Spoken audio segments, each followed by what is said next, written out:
Ex-racist people, what changed your views? Grew up with a racist stepdad, and although I never actually felt hate towards anyone, I would laugh at and repeat the jokes. Until I was kicked out at 18, I had only met a Mexican family, my adopted neighborhood family, and a black guy the first was friends with from school. They also made the jokes about their race and laughed along depending on the crowd. Wasn't until I got older that they were doing that to fit in and could have been living somewhat in fear. After being kicked out, I moved around a few times before finding a job working with developmentally disabled adults. I was hired as the white guy. The company and all the workers were all born in Africa and moved to the US. It was a cultural shock at first, but they immediately became family. They taught me how to cook, how to treat others, and their culture. They even made sure to teach me how they were treated in public by citizens and police. Since then I haven't made or laughed at a single racist joke. I've made sure to look at everyone the same way no matter, and I've made sure to try and help others understand how their actions may not be racist but they can still be hurtful. I've met so many beautiful people that I wouldn't have had the chance to talk to had I followed that influence growing up. If anyone who has any racist thoughts and is reading this, please just sit down and have a meal with someone. You'll be surprised how much you have in common while also having such different lives. Brother was racist. We both love science fiction. One time he was talking about all the cool races in the Star Wars and Star Trek and Mass Effect universes. How creative Lucas and Roddenberry were. He talked about how great it would be to be among those races as a human and acquaint yourself with alien cultures and people and mythology. I said, you can't even mingle with the other races on your home planet. Maybe it was the WD, but what I said had some effect on him. He's very noticeably more tolerant and curious about other people's now. I think he realized that his previous philosophies were not in line with those of the Federation. Good for him. Edit. No, I did realize what day it was. Nice coincidence though. May the 4th be with all of you. I've always found it weird that there are people who enjoy Star Trek but are also intolerant. Star Trek is so blatantly anti-intolerance, I just don't see how they could enjoy it. Not me, but my best friend's parents. They told her not to touch me because she would get my skin disease. I'm a brownie, and at the time we met I was 12. They didn't want us to be friends, but I would always be kind and polite to them, full well knowing how they felt about my skin color. One year my friend, at this point best friend, was having a sleepover birthday party and her parents said I could come, but couldn't sleep over. My friend cancelled her party and her parents must have felt like complete poo because they started to talk to me more and more after that. We have been best friends for almost 30 years now. Her parents came to my wedding, they send me a Christmas card every year, they call me and ask how I'm doing, and they invite me to their get-togethers. I'm glad they came around and I'm proud of them. Your best friend is a champ. My dad would make disparaging remarks about black people, Mexicans, Chinese people, etc. When I was a kid, I remember repeating those same sentiments and no one ever corrected me. In first grade, we were all assigned pen pals from a school in another city and mine was a black girl named Chardonnay. I thought she had a weird name and I was disappointed when I found out she wasn't white. Very soon after that, we learned some very basic info about the civil rights movement during Black History Month. Martin Luther King Jr., Rosa Parks, separate water fountains, segregated schools, stuff like that. After that, I felt really bad about being racist and wanting a different pen pal, and really ashamed of my dad and grandparents for thinking that way. And I was so mad that they'd taught me to think that way. After that, I was really happy to have the opportunity to write to my pen pal and get to know her better. I'm so thankful that my school started teaching us about racism early on. It's scary to think how I could have ended up if those sentiments had gone unchecked. I don't think it's unreasonable to expect Chardonnay to be a nice white. Sorry I had carrot too. My grandma grew up in Virginia in the 1900s. Being racist is just the default setting. Nana loved her family more than anything, though. So at one point in the late 1980s, she met her first not 100% white grandkid, and discovered she still loved him. She made astounding late-life progress accepting that darker skin-toned people were not only people, but family, friends and welcome in her house. All of my grandparents and great-grandparents were born in SC Georgia, USA. Among the 5 that I knew, 4 gran and a great-grandmother, they had a combined total of 34 years of formal education. Only my maternal grandmother finished high school. The educated grandmother was the only one that I ever heard use the N-word. Granny and Grandpa and Grandma and Granddaddy would have killed me dead if they'd heard me use that word. Grandmother was just straight trash, and her mother, Granny, despaired that she'd raised such a person. Grandma was probably the closest thing I had to a fun grandparent, and her rule was, I've never disliked anyone who makes music and dances. We usually attended the black church closest to her house when I was with her. Grandma, 1902 to 1997, liked the music there better than at her church. It was lovely. I moved away from my one-horse hometown and got away from my extremely prejudiced family. I didn't even live in a one-horse town. My hometown had one of the fastest growing zip codes in the country at one point before I left for college. However, the religious environment I grew up in, more the Catholic, Christian aspect of it, my religious upbringing is stupidly complex, was very racist, and homophobic of course. I feel like those always go hand in hand. My father told me that the Bible says you shouldn't date outside your race, and that I would never date or marry a black or Hispanic man because he didn't want his bloodline mixing with theirs. Don't worry, this wasn't his thoughts, he talked to God and God told him this. Joke's on him, after dating a bunch of loser, just so happened to be white, guys, I was set up on a blind date with a man who happens to be Hispanic. That was 5 years, 5 pets, and a house purchase ago, and we're getting engaged any day now. I had to go through a journey to becoming a decent person before that, but it started pretty immediately after I went to college and started making friends that didn't have to be approved by my parents. Turns out all of the people my parents hate are actually really effing nice and supportive people once you treat them as humans. Meanwhile, all of the respect and courtesy in the world won't make my parents unless themselves. I felt this in my soul. I grew up in a white bubble. White neighborhood, white schools, white friends. I wasn't hate-filled or anything towards other races, just a bit nervous due to zero experience. I heard a lot of racial epithets, but didn't say them myself. Going to college, I met many people of many different races, and found most of them were good people. I discovered that the same 10% asshole to 90% good people I found among white people at my high school translated to college as well. The assholes were not grouped in a particular minority, but pretty universally scattered.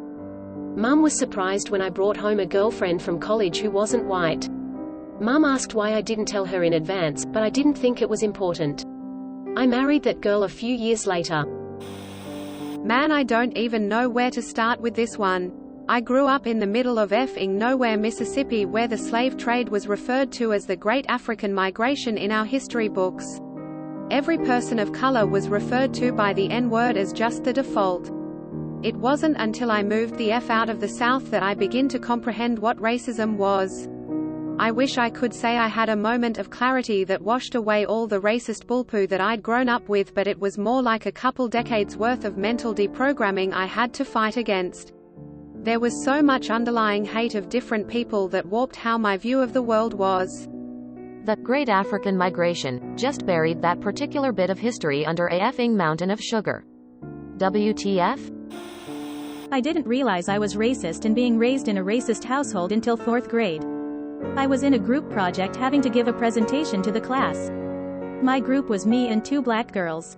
My parents hated black women. Black people in general, but especially black women. As they both watch tennis, you can guess all the poo they said about the Williams sisters. Meanwhile, there I was standing there watching my group mates talk. They were just as good, if not better than me, at talking in the class. Or understanding the material. Or anything really. I can still see that moment where the class fades away in my mind and one of my group mates is talking to the class, where I realize a fundamental truth. My parents were wrong. It still makes me sad thinking about stuff I remember saying as a kid. Regurgitating things I heard my parents or relatives say. But in my experience, as I have gotten older, is that the number one way to combat racism is to bring people into the same room. When people have shared experiences, that sense of otherness fades away. Of course, in 2021 and the internet bring what it is, it's really easy for people to hide in their own corners of the internet. But I'm thankful for that experience in 4th grade. I got in trouble a lot over the years for getting mad when family would throw around the N-word or lock their doors when they saw black people. But I knew I was right. And in the decades that have passed, nothing has tarnished or taken away that childhood lesson. My parents are wrong is a tough but necessary lesson to learn. Not me, but my grandpa told me that when he was young he was a bit racist, due to his whole alcoholic dad being really racist and teaching him to treat others of different races like trash. He told me this stopped though when he was around 13 when his dad left. He realized how stupid it was to judge others based on race, and I'm glad he realized how stupid it was since he's a really sweet guy now. My grandparents used to tell me about my grandpa's evolution when it came to racism. My grandma was born and raised in California. Her best friend in high school was a black girl named Sonia, and if memory serves, her parents also had black friends as well, and her father was born and raised in Louisiana. My grandfather was from Georgia. One time while he was still courting my grandma, she said they were talking on the sidewalk and black couple was walking on the same sidewalk, coming towards them. Grandma thought nothing of it. Grandpa apparently shoved her behind him and shouted, "Get on the other side of the road, you less than insert racial slur here greater than." Grandma was horrified. I don't know the details, but by the time my mom was born and in school, my grandparents were really good friends with a black couple who owned a bar that people of color frequented. My mom would tell me that more often than not, she and her brother and my grandparents would be the only white people around. The owners were even hosting a wedding one time, or one of their children was getting married, and the caterers backed out or flaked out for some reason. My grandparents and mom were invited as friends, but they ended up catering so that the family didn't have to worry about anything. By the time I came along, my grandpa was a totally different person, and while he never told me what helped him change his mind, I still liked hearing the story and the subsequent stories that showed his evolution. Edit, got educated. Changed some words. When I was wounded in Iraq, 2 white guys stepped over me. One literally stepped on my back, to get themselves to a safer place. A black guy picked me up like I was a child, carried me to safety, and held my hand until a medic got there. Perfect time for this quote by former President LBJ. If you can convince the lowest white man that he's better than the best colored man, he won't notice that you're picking his pockets. We're all the same, humans, but some people regardless of color will take advantage of you if they can, and there are those that will help you regardless of the color of your skin. Not all skin folk are kinfolk, not all kinfolk and good folk. The army forced me to live with black people. Turns out I didn't hate anyone, I was just afraid of what I didn't understand and had some very stupid notions passed on to me from my dad and his Dipu friends. I will forever be grateful for the opportunity to understand a greater sample of people than my tiny hometown afforded me. Edit. Thank you all, kind strangers. Please no more awards though. If possible, please consider donating instead to an organization working to deprogram extremism and hate, like Parents for Peace or Life After Hate. Link. My grandpa said he gained a lifetime of respect for black people after WW2 because they were the most fearless, focused and professional people he had ever seen. Conversely, he hated Orientals for the rest of his life because of his experience fighting the Japanese.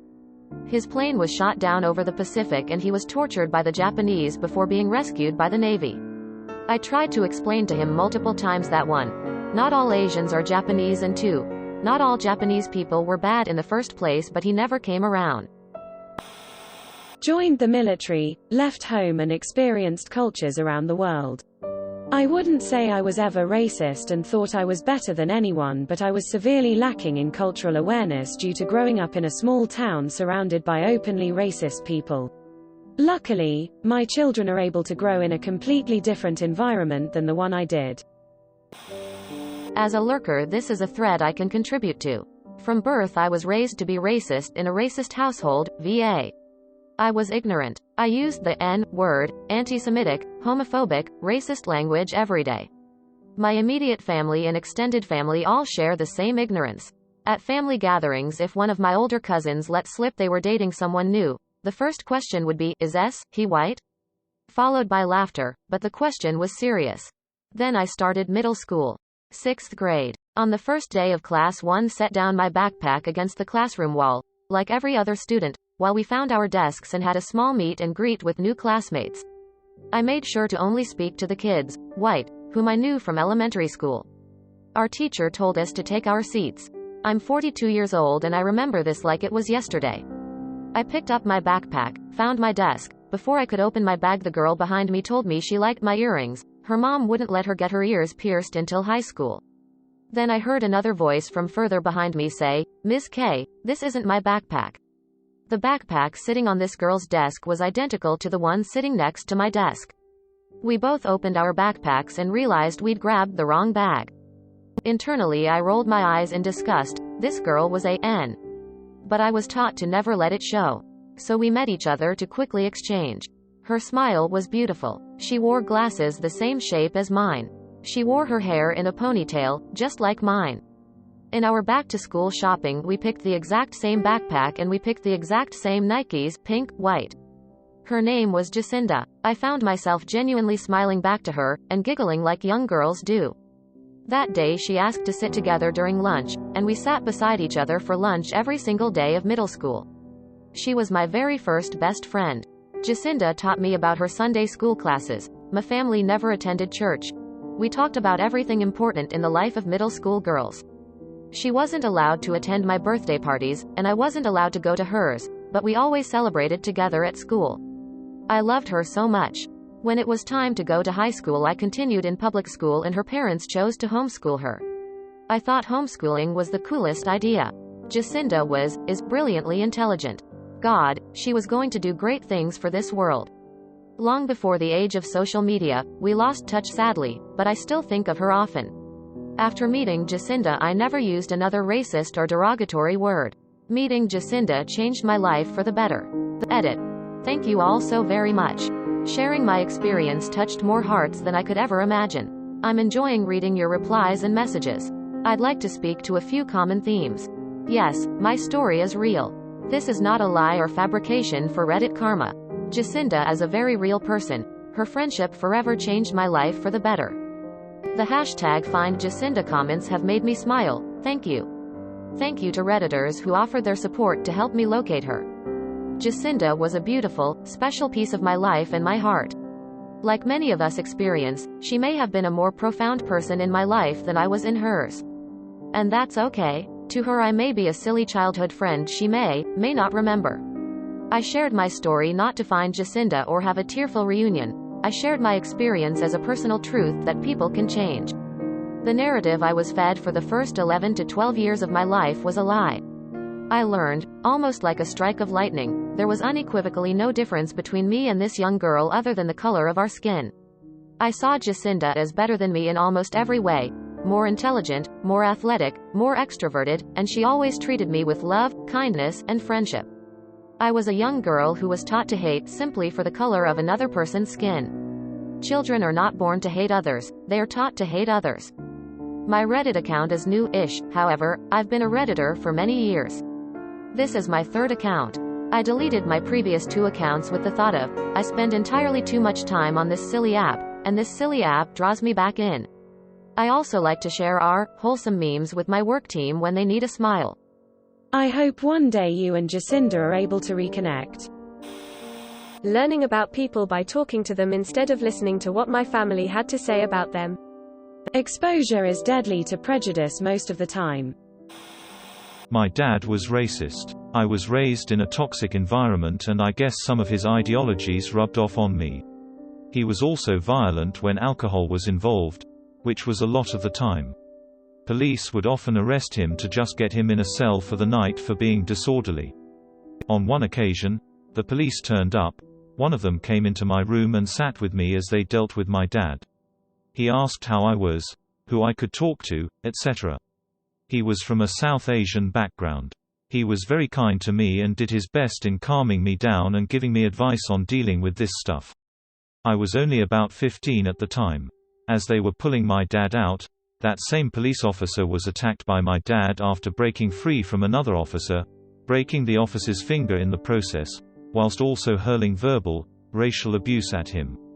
It wasn't long after the London bombings, so you can imagine what was said. My dad was also an electrician in Russell Square at the time, close to one of the blasts. The officer didn't react, probably knowing I was watching the commotion from my room or the fact he was a decent human being. My dad was convicted of multiple offenses against a police officer as well as a hate crime. The only silver lining was as my dad was being sentenced, the prosecutor was a black man who casually read out the testimony of the arresting officer of what my dad said that night. The prosecutor could barely keep a straight face, watching my dad hold his head in shame, dressed in plastic overalls because he thought stuffing his clothes down the toilet of his jail cell and flooding the place would be funny. He got community service, probation and was required to attend rehab. He relapsed a few years ago and can barely walk or talk because of multiple strokes from continued alcohol dependency. The people responsible for protecting me from my dad were people of color.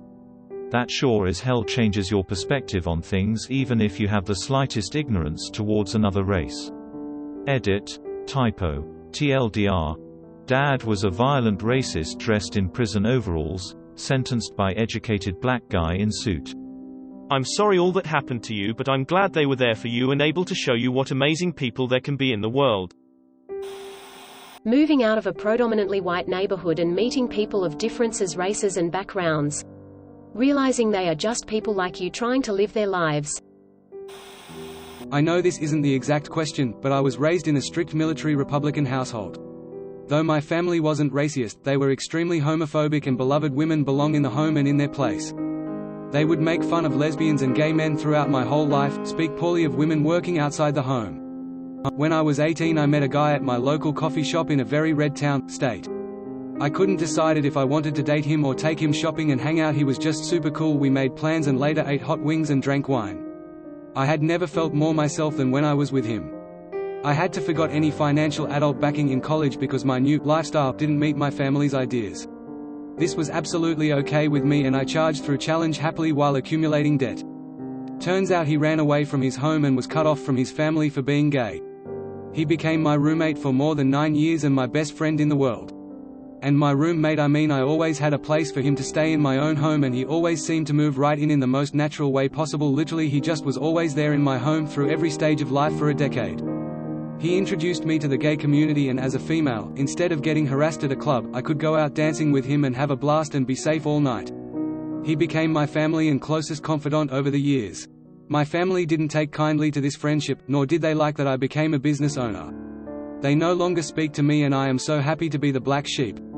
Anyway, I'm so glad I met him, and he changed my life. I would have been comfortable in my conservative bubble and probably never questioned my views. His friendship made me open my eyes to not only the world of possibilities but also my own views of what I was raised with. He challenged me and made me a better person and I'll always be grateful for the absolute gift he gave me.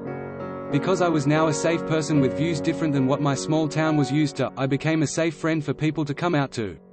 And my God, it's been the honor of my life to grow, find acceptance, and apply acceptance blindly.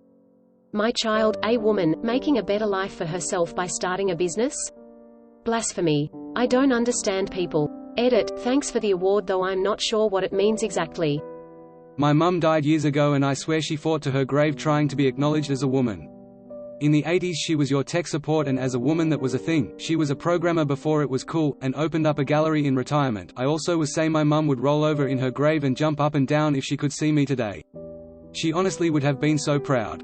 Because my mum was gone so early in my life I only had my dad, and my step-mums who was obsessed with the military wife status quo from pretty much age 13 to 25 before I stopped giving any poos about how I was expected to act, be friends with and look like. Guess who also doesn't wear makeup anymore? Smiley face. Left the church in my conservative family. Started examining myself closely. The really tricky thing about being a racist is that you never think you're a racist at the time. In the moment you feel like you're just quoting statistics, or calling it how it is, etc. It takes a lot of work to actually stop, look at yourself, and then dig that ugly racist worm out of your heart. I don't have personal experience in this, but I wanted to bring up Daryl Davis in this thread. He is a black musician, writer that has gotten roughly 200 people to leave the KKK or other white supremacist organizations. He is worth looking into for this topic. Link. I do think it's worth clarifying that he didn't convince 200 people to leave the KKK. What he did was get enough to leave that parts of the organization collapsed. So not everyone had decided they weren't interested in the group. Some of them simply weren't going to take over after the people that did quit left. And similar sorts of things that aren't tied to them not being racists, just not being organized racists. Fair points. Thank you for watching. We upload new videos every day, so be sure to come back for more fun. Please consider liking and subscribing if you enjoyed the video.